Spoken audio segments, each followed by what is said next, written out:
The melanated world of Africans and Dravidians. Many people believe that when you say melanated people, the Dravidians, the Africans, or Negroes, you're talking about a monolithic group. This is false. Different African and Dravidian populations have originated in Africa over the past 200,000 years. These populations range from the Proto-Australians or Veddoid people to the Pygmies.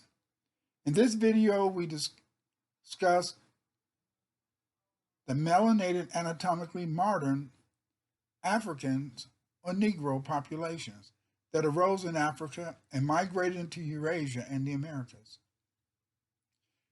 I have also written a book on these melanated populations. The name of this book is A Short History of Black People in Ancient Times.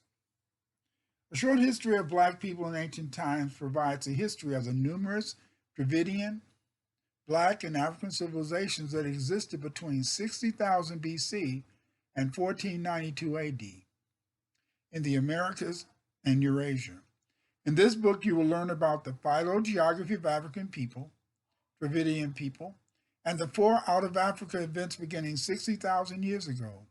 It explains how the migration of the Kushites out of the Proto-Sahara led to the rise of the river valley civilizations of Egypt, India, and Mesopotamia, and the Black Dravidian African populations who founded civilizations in the Americas and Southeast Asia.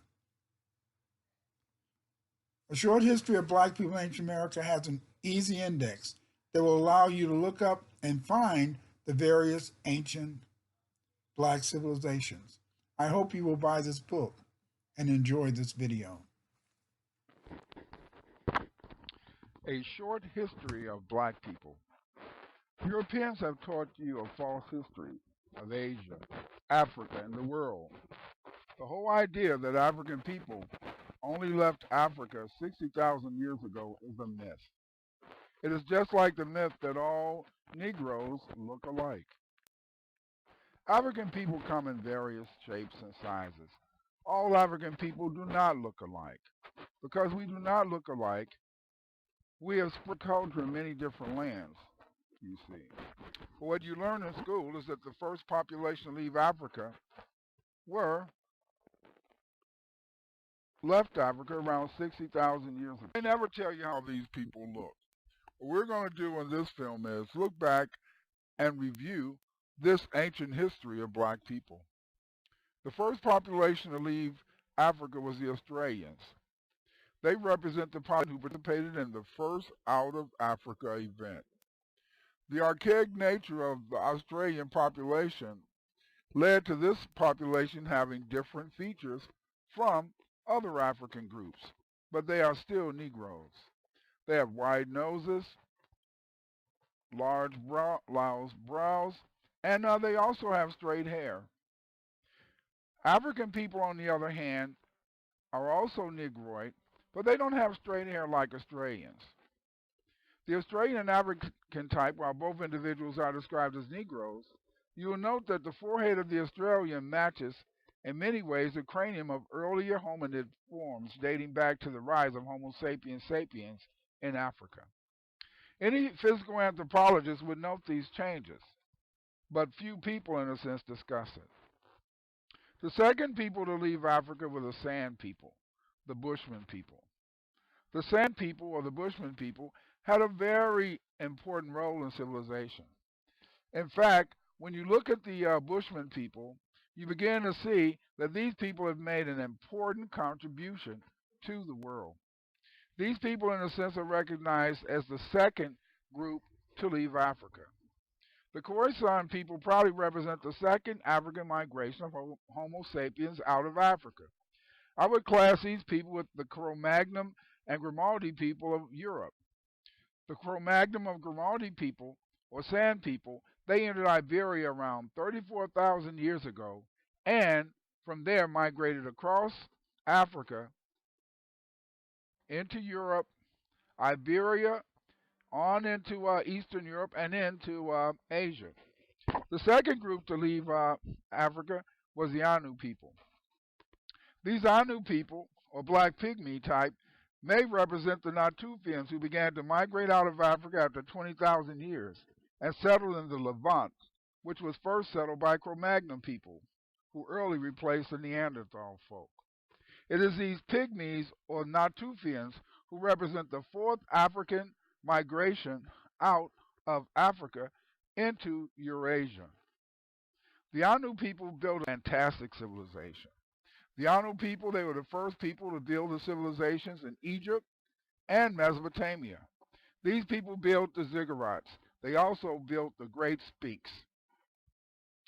The Pygmy people also entered Anatolia, where they ran into the classical Mongoloid people, who are the ancestors of the Indonesians, Vietnamese, and Filipinos, and etc.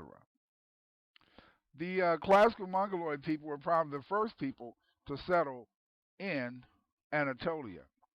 It's very interesting when we begin to look at the classical Mongoloid people. We see that the classical Mongoloid people interacted with the Sumerians, and they also interacted with other groups. But basically, in a sense, they were the people who first built civilizations in many parts of Asia. The most important people to leave Africa were the Kushite people. The Kushite people left Africa sometime between 3000 and 2500 BC. These Kushite people, when they left Africa, they began to develop civilizations throughout Asia and Europe. They came in contact with the Mongoloid people, but the Mongoloid people only entered into the area much later. We find that the Kushite people built the ancient civilizations of, of in China and also Mesopotamia. These Kushites were the Sumerians, the Elamites, the Shia, and they also founded the Indus Valley civilization. These people originated in the highland regions of Middle Africa. The Kushites began to occupy former trade centers of the Anu in Eurasia and the Americas. The reason that the Kushites began to occupy Anu areas in Mesopotamia, Egypt, and elsewhere was because of the Great Flood. This Great Flood led to a disappearance of many civilizations after 3000 BC. The first people to come in contact with the Kushites were the Mongoloid people.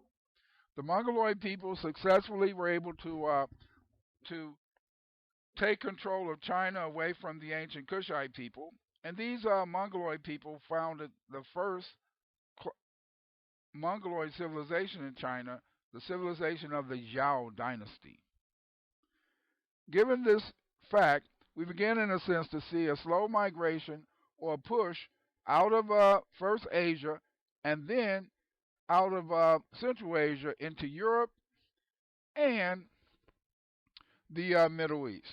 This second migration out of Central Asia was led by Indo-European speaking people who now dominate the world.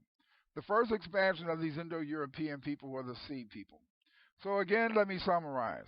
The first people to leave Africa were the Australians 60,000 years ago. By 35,000 years ago, we began to see the Grimaldi or the Khoisan people leave Africa and settle Eurasia. By 20,000 BC, we began to see a new group that began to migrate into Asia, and this were the Pygmy people. And the Pygmy people founded the first civilizations in Mesopotamia and Egypt. And then finally, we have the Kushites, the great Kushite hordes that controlled and ruled the world for 7,000 years, according to the Puranas of the ancient Indians. This is a short history of the black world.